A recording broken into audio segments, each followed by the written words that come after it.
So they'll queue us up in a moment. So welcome everyone to our weekly webinar here for our CCC Maker TAP update. So we're going to get started. We have our guest foundation joining us here, talking a little bit deeper of Career Catalyst. This webinar will be recorded, so if you're watching this after the fact, you can definitely reach out to us with any questions. If you have any questions during the webinar, I'm going to suggest that you type in your questions during your comments that you see here, and I'll monitor the comment section such that we can queue them up towards the end of the presentation so that we can have our presenters go through their material, which is going to be quite vast. So we're quickly going to get to that. I'm going to hand this over to Deborah to give a little update on some makerspaces across our initiative. Yeah, hi everyone, welcome back. This is our second webinar of the year, and I just wanted to congratulate Cabrillo College for doing an amazing job on the lead up to and the execution of their grand opening on the 20th. Couple of things that they did that was really spectacular. They had preview events so that built momentum, which was really exciting, and kept their profile up even as they were working towards their grand opening. They also had fantastic media coverage for their event, which they've also been building up in terms of their relationships with local media sources, and so it's become quite a story that's being followed in their local media. That's fantastic. And also, if you notice the screen grab on the left side, we've got the Cabrillo College website page on cccmaker.com, and you can see that they've entered a little bit of a description of what they're doing, and they've also embedded the link to their own Makerspace web page, which is linked to their college, so it's embedded within CCC Maker.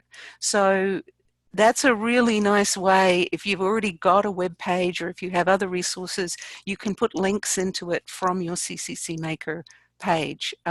So I just wanted to congratulate them. Also, they've been posting tons of stuff on Workplace so everyone can see what's been going on. So it's just a really nice, complete package of how to get community buy-in to your space, how to keep the message out there and keep it foremost in people's minds. So congratulations, and that's, I think, how they ended up with over 200 community members at their grand opening. So congratulations to John and Payson and the whole team over there. So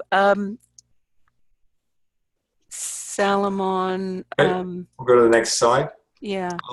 I wanted to give everyone a preview of what we're working with, all your great contributions in the second quarterly report. So congratulations to everyone that made it through that. I know it was tough to gather that, especially right after the new year, and getting some information from folks that may not even be at your college. So thank you very much for your efforts and putting it together. Here's a bit of a dashboard that we'll try to funnel up through several public means to describe what we're doing across our initiative, and this is just a snapshot of the blog that is coming together, but you can see from students in your makerspaces how many courses are being accessed through your makerspaces, hours that students are spending there, advisory meetings, employers recruited, professional activities that are happening in your colleges, how much match funding is happening collectively within your colleges, how many blog posts you guys are putting together, whether it be on your websites or external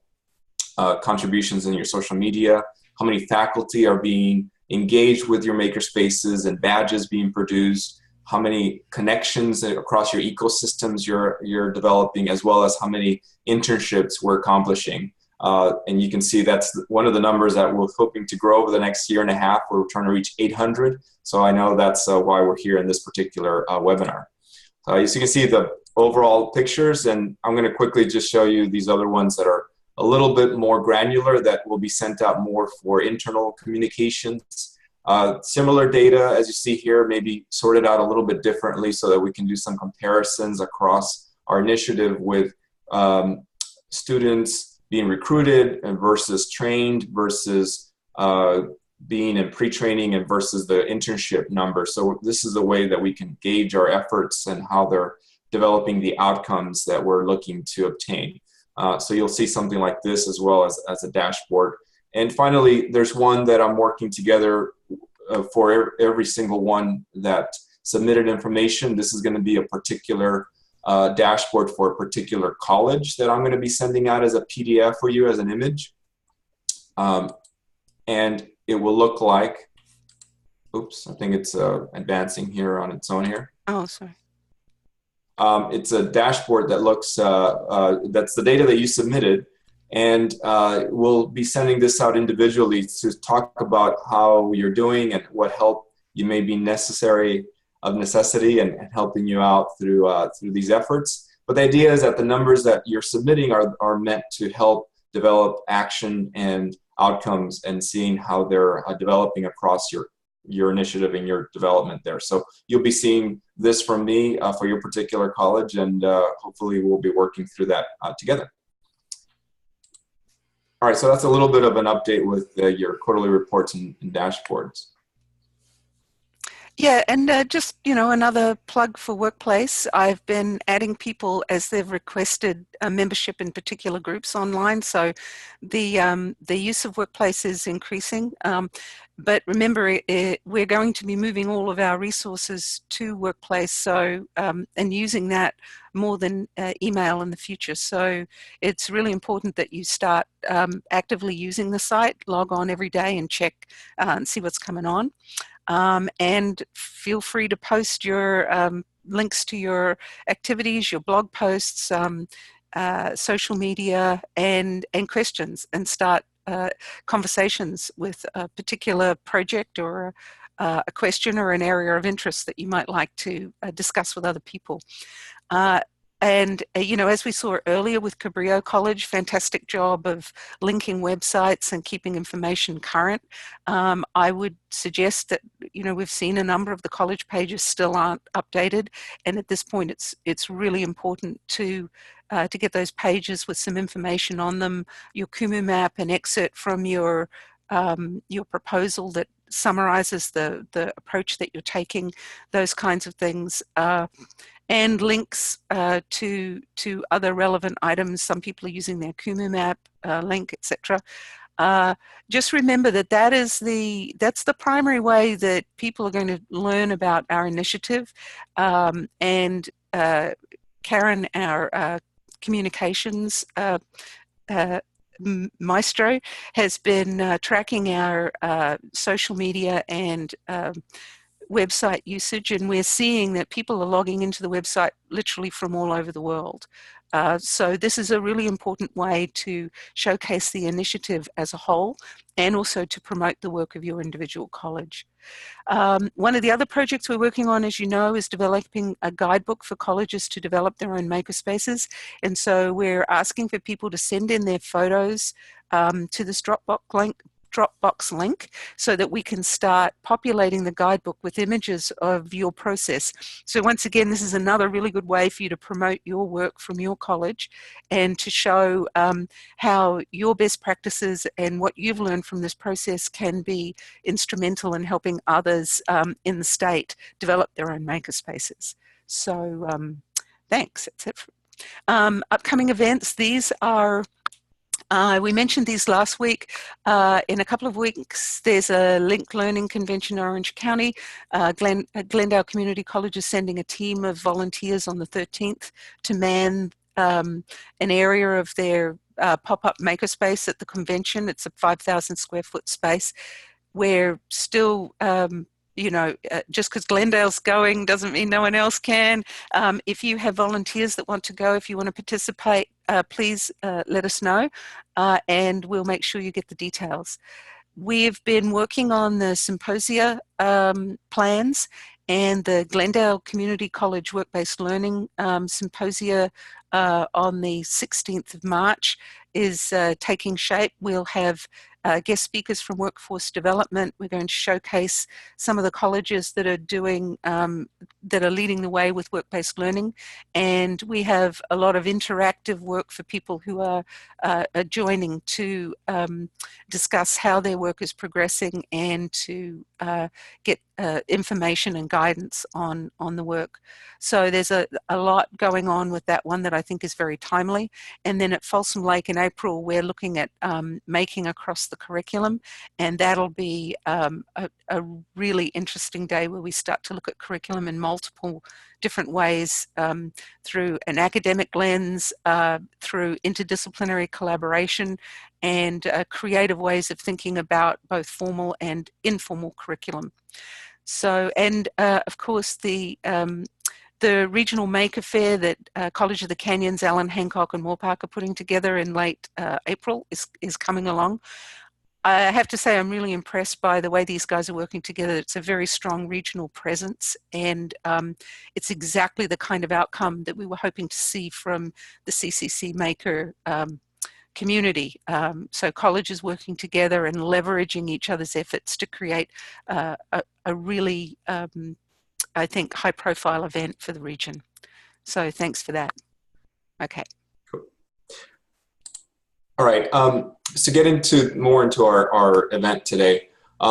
So everyone has possibly seen this particular graphic we've used in the past. It's one that showcases the various steps of our process for internships, and that's your internship program that you're developing at your campus. And I realize that a lot of you are still onboarding some individuals that are helping you out, getting through the contract that I know has been of a struggle for some of us. But now it's really to start processing all the events that and activities that are in your work plan to make them to fruition into those internships.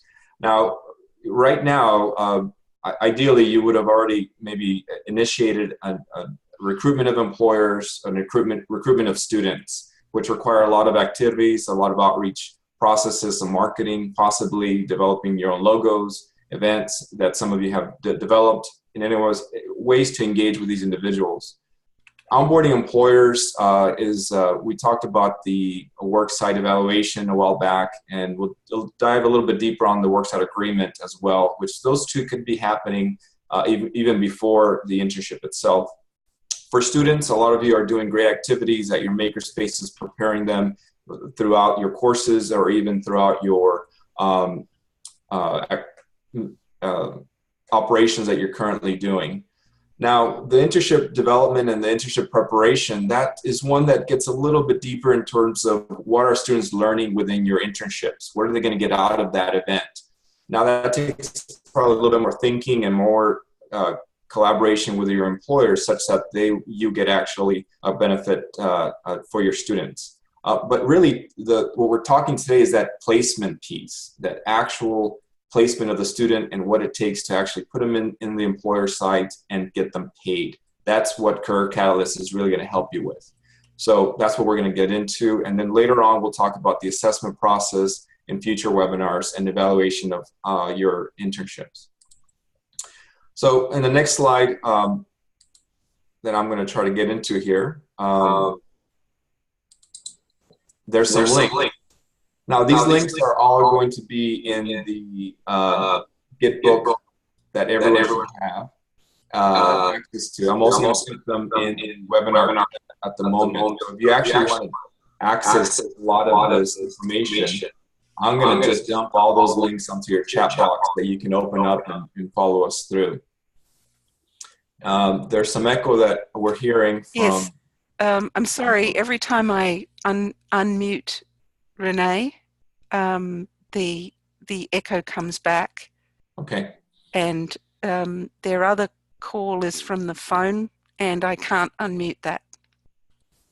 Okay, well, we'll take a look. Maybe we'll unmute ourselves, or we'll mute ourselves in a moment as we switch it over to Renee to see if that helps it out a bit. But the links that you see in front of you are all in the chat box, and they will also be uploaded in the future webinar recording in a PDF file of the same presentation. Ultimately, there's only one link that you need to remember. That's the Career Catalyst FAQ that has the Gitbooks URL in there. All the links below it are embedded within links within that Gitbook. So if there's one link you need to bookmark, and that's the first one that you see here, the rest of them, you can get through them within the links within that space. Without further ado, I'm going to switch this over to Renee, and I'm going to mute myself so that hopefully you don't hear any echoes. So at this point, Renee, would you please share your screen to walk us through some of the material? Yes, hello, this is actually Nicole. with the Foundation for California Community Colleges, and I'm just clicking share screen now. Just a second. Okay, hoping everybody can see my screen. It says supporting CCC Maker internships as the employer of record.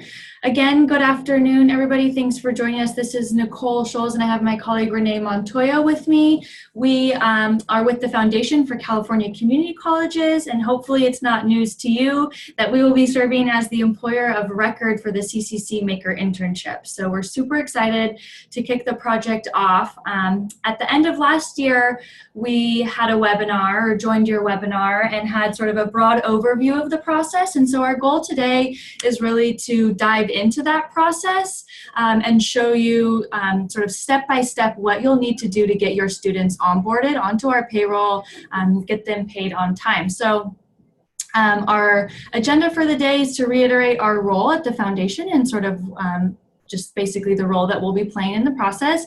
Then again, we want to dive into the onboarding process, and then we'll switch over to Paycom to do some live demonstration of our human resource information system. It's called Paycom. So that is where all of the new hire documents for the students live. It's where the students will log in to track their time. And it's also where you, as an internship coordinator at each of your respective colleges, will log in to approve time and just have general oversight over your students through the internship process. Then we'll come back to review the offboarding process, so what happens when the internship is done, with a quick recap, and hopefully we have some time at the end for questions. I'll try to make sure we have time because I know there are questions out there. So the document that I pulled up on my screen is a specific outline of the onboarding process for the CCC Maker project. So if this hasn't already been made available to you, Solomon will make sure that it is available to you. This is your best friend. Please hold it near and dear to you and always within an arm's reach, because we've tried to really provide a comprehensive overview of all of the steps you need to know and need to do in order to get your students onboarded and offboarded smoothly. So we'll start with step number 1, and you'll notice a couple of the steps have an asterisk at the end. And as Solomon mentioned, these are all things that you could be doing right now before you even have a fully executed contract. So we have about 10 fully executed contracts, and if you don't know the status of your contract, certainly check in with the technical assistance team so that you know when you get the green light. So before the contract even happens, things you can be doing is recruiting employers, like Solomon mentioned. And so what goes into that is this worksite agreement. Again, it's optional to use the foundation's template, or I know some colleges have existing templates that they prefer to adopt, and that's totally fine.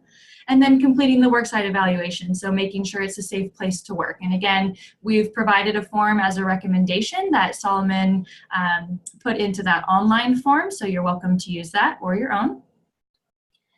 From there, each of you are identifying right now or hiring internship coordinators. And so once the internship coordinator is confirmed via Smartsheets, the foundation will be working to email you login information and next step instructions in Paycom. Again, that's our timekeeping system where you will log in to approve time. Then you move into student recruitment, so getting your students lined up for the placements. And students can go ahead and complete our online application if you know that you'll be placing them at a site. And if you know that you'll be placing them at a site, but you might not know which site yet, they can still complete the application, because the next step, step number 5, is that you notify the foundation. And when you notify the foundation that you're going to be placing a student somewhere, you give each of these details, including the job description, and that will help us know what the worksite is. So in addition to the name, the pay rate, the start date, we're also asking for the end date. There's 2 asterisks here and there's a note at the bottom, but what those asterisks are saying is that if you know the end date, please do provide it up front. That will be really helpful for us, and we'll get to why that's important in a few minutes. And if you don't know it, maybe just give us a heads up of when you might estimate the end date to be. Like, they're going to complete all 20 hours within a month, or a 2-week time span, or just some sort of indication as to the structure of the internship. And again, we'll circle back to this. You'll also indicate who the internship coordinator is if it's not yourself emailing this. the job description, and then the worksite agreement and evaluation that we discussed. So again, steps 1 through 5, these can all be happening before your contract is even fully executed. So then once the contract is fully executed, we move on to step 6, which is that we will take the student and add them onto payroll and verify their placement on our payroll. So we'll take the online application and the information that you gave us, and we will add them to payroll. And we ask for about a 2-day turnaround for this process.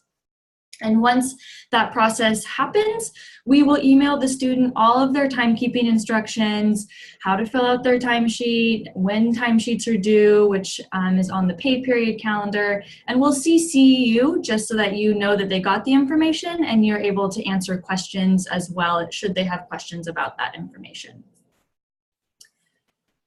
Once they're in Paycom, our online timekeeping system, I also mentioned that's where the new hire paperwork lives. So the next step is for the student to complete all of their new hire paperwork.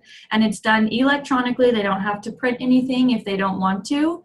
I'll note here, if technology is ever a barrier, please do let us know and we can make alternative arrangements. Among the paperwork, which we'll dive in and show you in a second, I just want to call out on this document, the I-9 form. It is a federally time-sensitive document, so we sort of just want to make sure that it gets addressed and is top of mind when you're walking through the paperwork. So the way that it works is that the student completes their section saying, here's who I am, here's my citizenship status, and then they sign it.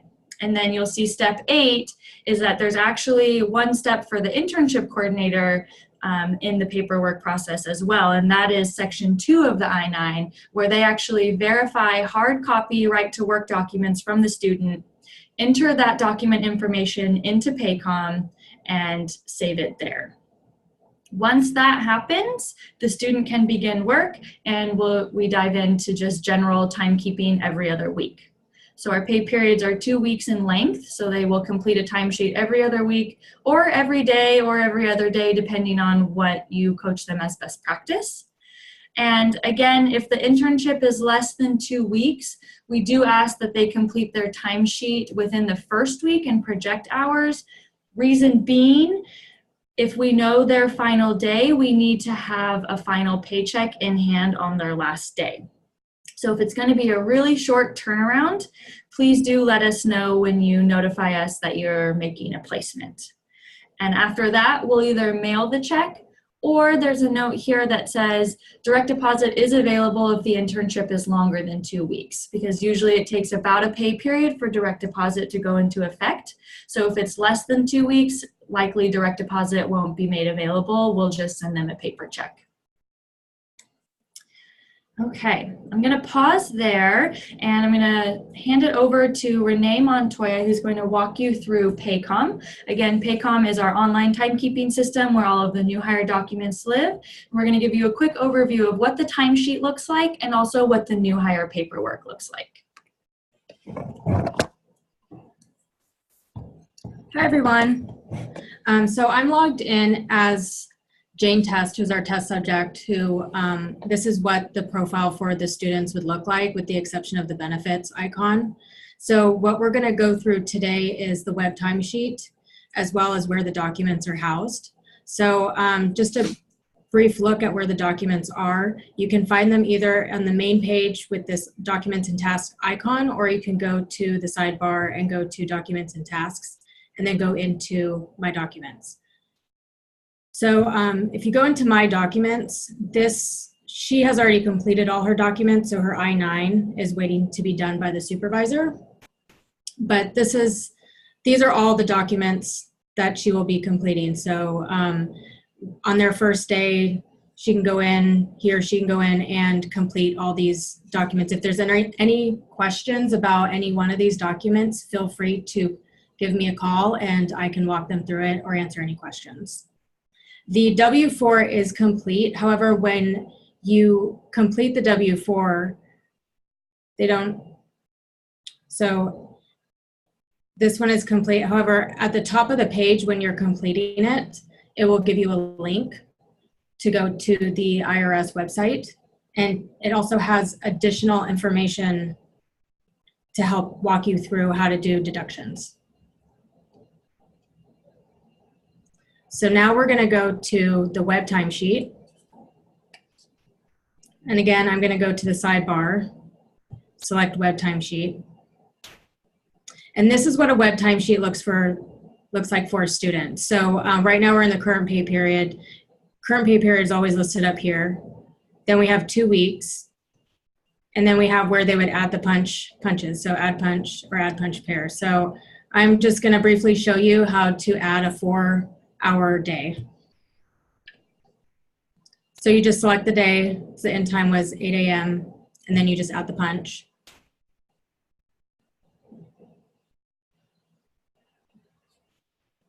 And then I'm going to show you how to add a meal break too. So they came in at 8 and now they're going to go to lunch. So they're going to select out lunch when they go to lunch. And they went to lunch at 12 p.m. So I'm going to add that. And then they came back in from lunch. So that would be in lunch at 1 p.m.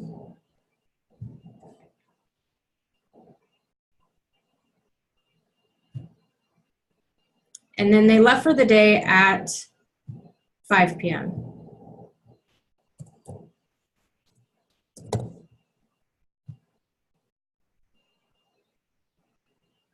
So that's what their timesheet should look like if they worked a full 8 hours and took an hour lunch.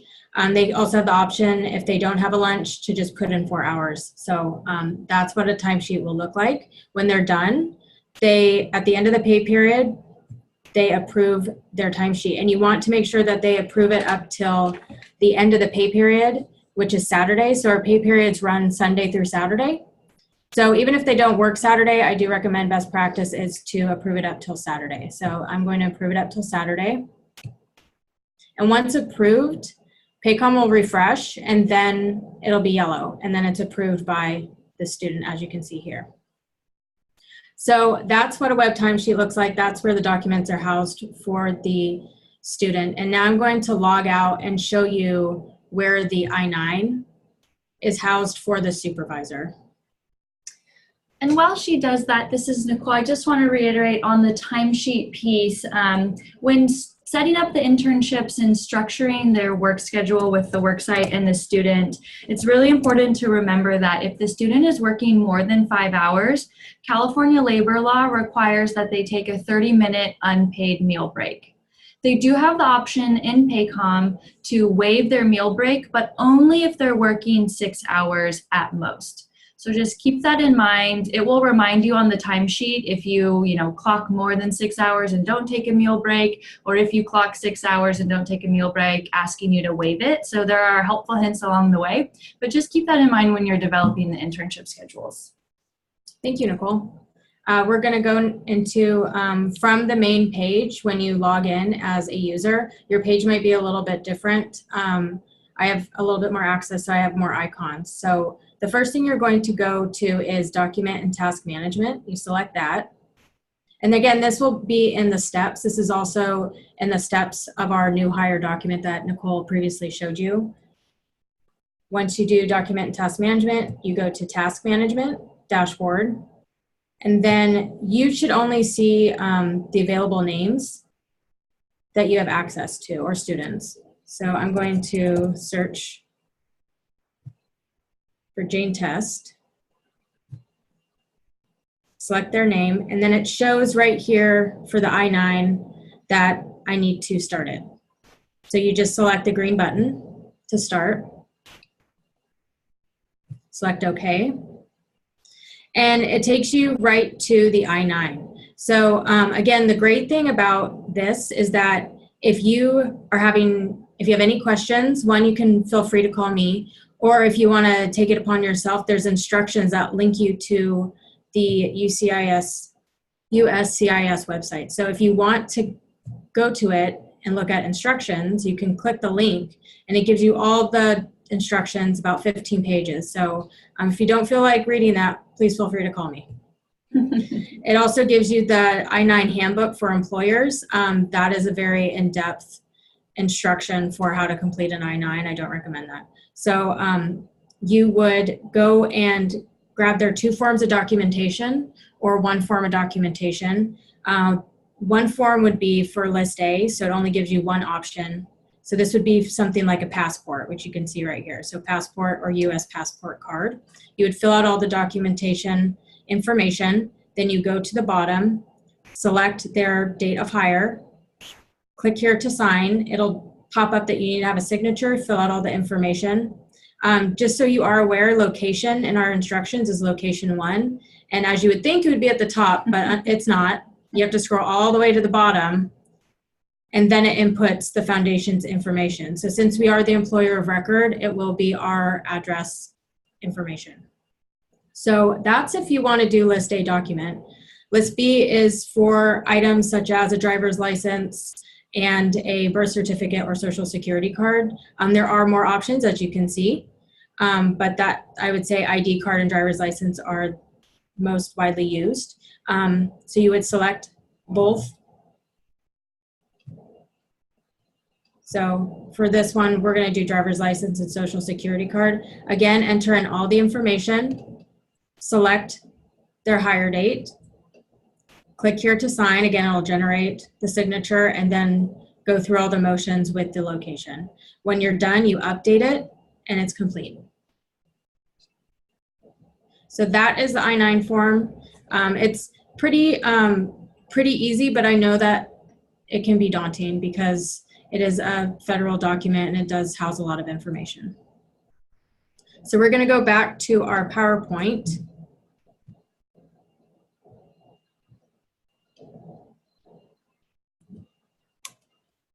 And I'm going to give it back to Nicole.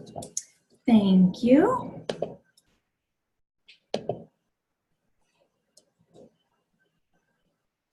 Okay, so once you've onboarded the student, you've taken care of all the timekeeping needs, made sure that timesheets were in on time so that we can pay the students on time.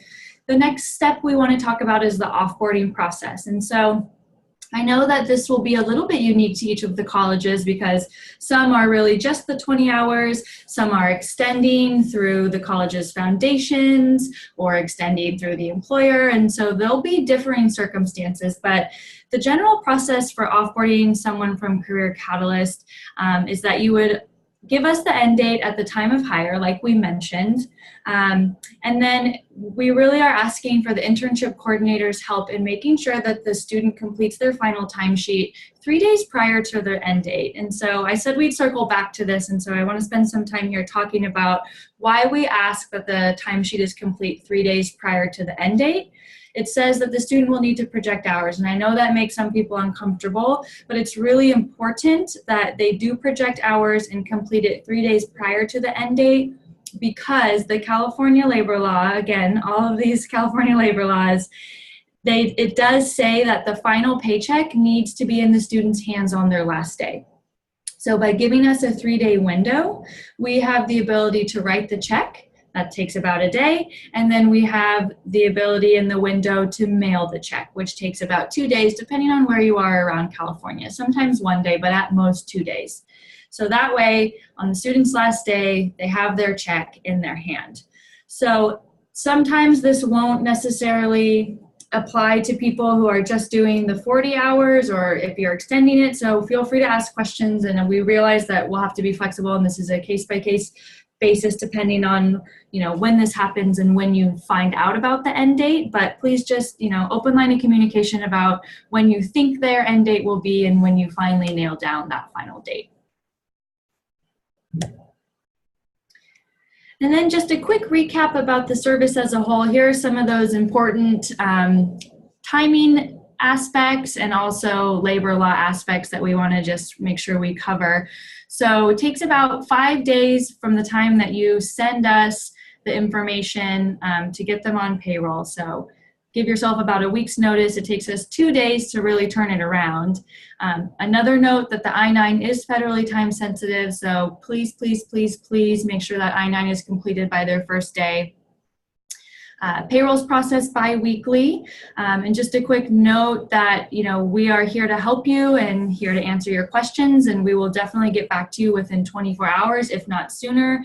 Between Renee and I, we also have, our whole team here at the foundation working to support you in these internships. So we do get back to you really quickly. Please try to provide the student's end date at the beginning of their internship so we're prepared to get that final check in the mail. And again, students' final time will need to be projected for that final check. So with that said, I'm going to open it up to questions. And I know I've seen the chat box blinking. So Solomon, do you want to take a stab at the questions, or do you want me to start reading them? Yes, I can queue them up for you, Nicole and Renee, since they come through various means on our end. If anyone does have a question, please submit it through the chat box. There's also a Q&A icon that you may use, although that doesn't allow me to copy and paste as quickly to another document that I can use for FAQs in the future. So the chat box is preferred, but if you find the Q&A icon, go ahead and put that there. I can still access that. So a couple of questions for you, Nicole and Renee. We have, what's the, how many documents do the student needs to verify that they've read altogether? There was a list of them that was shown. There was maybe a bit more than half a dozen from what I could tell. But the point was that students need to verify that they've received the documents. And then really there's two documents, the I-9 and the W-4, that really need to be filled out, that possibly people at the college could at least walk them through that. But the rest of the documents, it's really that they verify that they've received them. Is that correct? That's correct. Yeah. So for example, one of the documents is our policies and procedures manual. So we understand that it's quite lengthy and we don't necessarily expect a student to read the whole thing, but we do expect that they, acknowledge that they received it so that should they have any questions, they know that it's there as a resource. One of the forms that has commonly asked questions about it is the physician pre-designation form. So again, it's not a lengthy form, but it does require a little bit of coaching. And so what that form is saying is that if you pre-designate a physician in the event, knock on wood, that you get injured at work, you are designating that physician to be your primary care provider. Versus if you decline, that's just saying that the Foundation for California Community Colleges will use their medical network to provide care. Got it. So there's definitely some of these forms that I think some of the college personnel needs to be familiarized with so that they can, kind of preempt the students to make certain that they fill them out adequately. With that said, there was a question about who approves the timesheets besides the student, and you referenced the internship coordinator a lot within your role here, and I put some links on the chat box. There will also be on the Gitbook FAQs for which colleges need to designate that individual that will be approving the timesheet. Can you share with us a bit more of what this role would be for the FCC and how you interact with this individual, Nicole? Yeah, thanks for bringing that up. I'm going to switch back to Paycom, our online timekeeping system. So again, right now we are logged in as an internship coordinator. And so once the student approves their timesheet, then the internship coordinator approves the timesheet. And so the way that they do that is under time management. They would go to time card search and they will have a very short list of the students that they are overseeing. But I'm going to search for Jane Test here. So you'll see your student's name, you'll click on it, and you'll see that same timesheet that the student sees. You'll also see that it's a pale yellow, which is telling you that the employee or the student has approved it. So that's approval number one.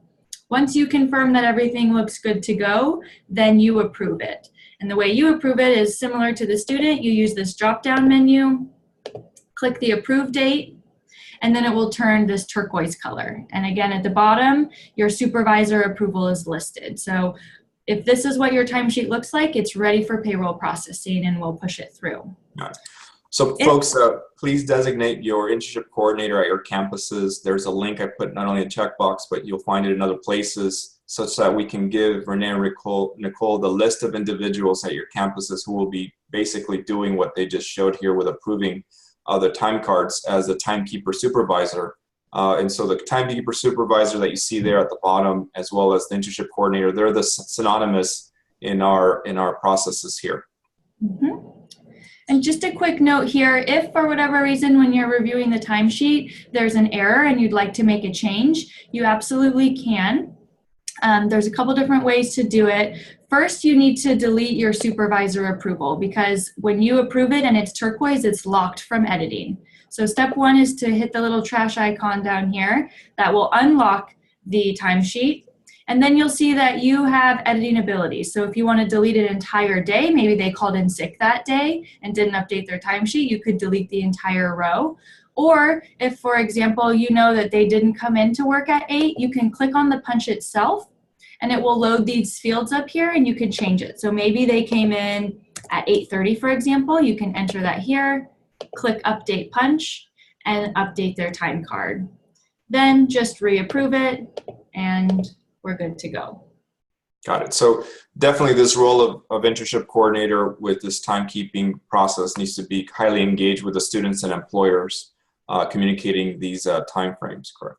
So with that said, there's another question related to the verification of the documentation that you showed for the I-9. The question was, who on campus would you recommend, or is it typically the person that verifies their paperwork? And what's the responsibility of that individual, and how is that typically designated at colleges? Yeah, great question. So we're asking that the internship coordinators complete both the timekeeping supervision, but also the I-9 documentation. So as an internship coordinator, you are what the I-9 form terms an authorized representative of the employer, which in this case is the foundation. So the internship coordinator is authorized by the foundation to review the documents and complete the I-9. Okay. So that we may have some more information on the FAQs followed up on that. There was a question about, can students work more than an 8-hour day? Because I think you covered the description of a 6-hour day with a time frame. There was some more. So the question was 8 hours, but I think it relates to the fact that they have to punch out for lunch after a certain amount of time. Right. So if they work more than 5 hours, they need to take a 30-minute unpaid break. They can work more than 8 hours. However, that triggers overtime pay. So I don't know if the CCC Maker 20-hour allotment is budgeted for that. My hunch is it's not. So I would keep them under an 8-hour day. There we go. Yeah, it's probably more than likely safe to say under 8 hours for that reason alone. Right. Nicole, in a lot of our colleges, there are students who come with visas such that allows them to work on campus, but not on external premises. Right. Does the FCC cover that, or how do we deal with students in that for that visa type? Yeah, I forget exactly what that visa is called, but it is a right to work document. So it will appear in the drop-down list on the I-9 form. Okay, good. They are authorized by the government to work on campus, right? So it will show up in the drop-down, and there will be different fields that need to be filled out for each visa type. Great, thank you very much. I know some of our students will come with that. I think we covered the physician form. You covered that. When are those forms meant to be completed? So I think that's going to be a very important point of the completion of some of these forms. Can we review once again the sequence of these forms and when they need to be submitted by both the student and of course the college verification? It'd be great if they could be completed by their first day. That's ideal, especially because it's such a quick turnaround. They might only work a 20-hour work week or a 2-week 20-hour in 2 weeks. And so, I think best practice would be to just sit down with them and have them complete them all in one swoop before their first day. Yeah, that's true. Because of the time frame and quick turnaround, plus the fact that they need to receive the last check prior to the end of that, it's ideal that all of this is completed before that, because there may be an unfortunate situation where students may finish the internship before even submitting the paperwork due to the fact that these are very short turnaround. internships. So yes, that would be the best, and I would recommend that to be the case for everyone, to avoid some of these legal triggers that happen when things get submitted and started. There was a question about, what if a student is already working for another employer? Does that matter? So if they're already working for an employer right now, and then the CCC Maker is taking over. Good question. I don't know who asked it. It was anonymous, but I'm assuming if they're already working, if they have another part-time job, does it affect them at all? No, it shouldn't. I mean, at the end of the year, they'll have two, year-end tax forms, but from our perspective, that's fine as long as the schedule, allows them to, work for their CCC Maker internship as well. That shouldn't pose a problem. But if the question is more about the employer of record, and the transfer, that still shouldn't really pose a problem. It would be the same process, right? They're leaving, getting off of the employer's payroll and coming onto the foundation's payroll. So the same process would apply. Got it. There was another question related to having an internship that exceeds 20 hours. And I can take that one. The way that these particular internships that are essentially being paid by Sierra College in contract with the foundation is that they're expected to be 20 hours and no more. And so the foundation doesn't, maybe that's a question we should come back to. What if the punch or the time card that the colleges submit exceed the 20 hours, right? Which I believe, based on the documentation that I've read, it's all the payment to the students do not exceed the 20 hours. So that may be a process that maybe we have to rectify, or at least have folks be alerted that they cannot submit time cards more than 20 hours or allow the students to work more than 20 hours. Hence the timekeeping supervisor role that is being discussed here. But there is no extension. The way that some colleges are extending the 20 hours is through funding, additional funding that they're providing to the Foundation for Community Colleges. So that's a separate Career Catalyst contract that is being set up, a different account that is paid by your college, for which then that separate account will then be triggered once those 20 hours are exceeded that are paid by Sierra College. Nicole, is there anything else that you may want to say about that? No, I think that's a good summary. Thanks, Solomon. And I would just say, if you are extending beyond the 20 hours and you have a unique circumstance, please just reach out to both Solomon and I, or someone at the foundation, and we can figure out the best way to move forward with that. Yeah. There's a lot of questions about the slides, when they're going to be posted. We typically post them on our CCC Maker website. And so you'll see those slides and the recording soon there. Hopefully by Monday of next week is typically the time frame that we process this. Let's see here. I'm reading some more. I think we addressed the extension of internships. So one thing that I sent out to everyone is the fact that verify on our contact list. There's a link that you'll see not only on the Gitbook FAQ, but also on the chat. There's a link of all our contacts. Look at your college's contacts and verify that we do have an internship coordinator listed there. And if not, fill out the contact for that person so that we can be in contact with them as quickly as possible and get them set up in Paycom. So the question about Career Catalyst, that you have a system already. Remember, Career Catalyst is the system for payment of your students. There is money that is appropriated already to a certain number of students each and every college has, and that was prorated based on the amount and time that you were awarded for the CCC Maker initiative. And so this is essentially money that you have access to. And so not using Career Catalyst will prevent you from accessing some of that money. So I would recommend to use this option as best as possible to access these additional funds.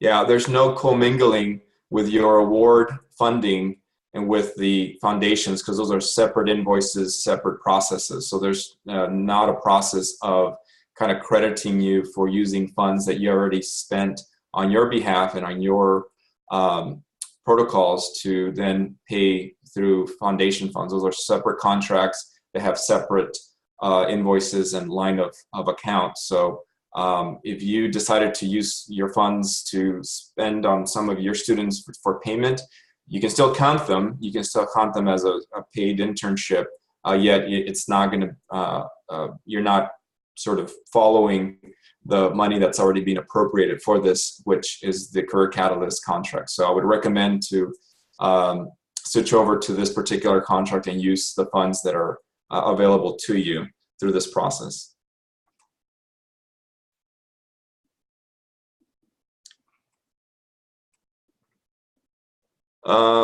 Let's see here.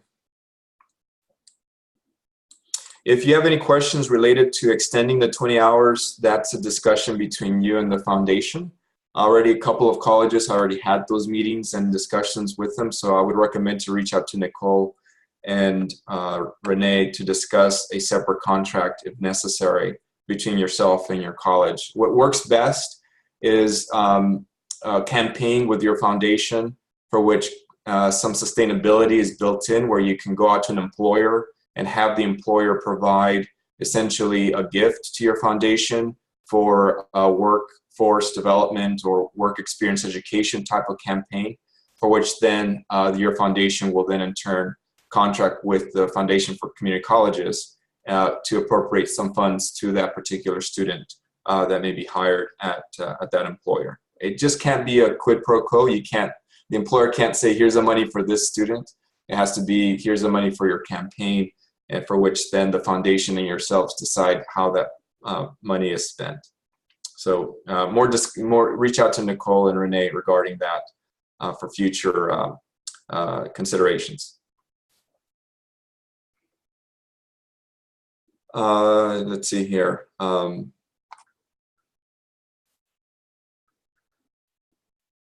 So questions about how to get to the Gitbook and register your internship coordinator. I put the links on the chat box for those of you that are on the live webinar today. For those that are not, for those of you who are listening to this after the fact, they're going to be on the PDF form. Ultimately, everything is on the FAQ for the Gitbook. You'll find that in Workplace. I emailed that same link out several times to many of you. It's an FAQ for Career Catalyst. All the links are in there, including how to update your contact list. That's in there.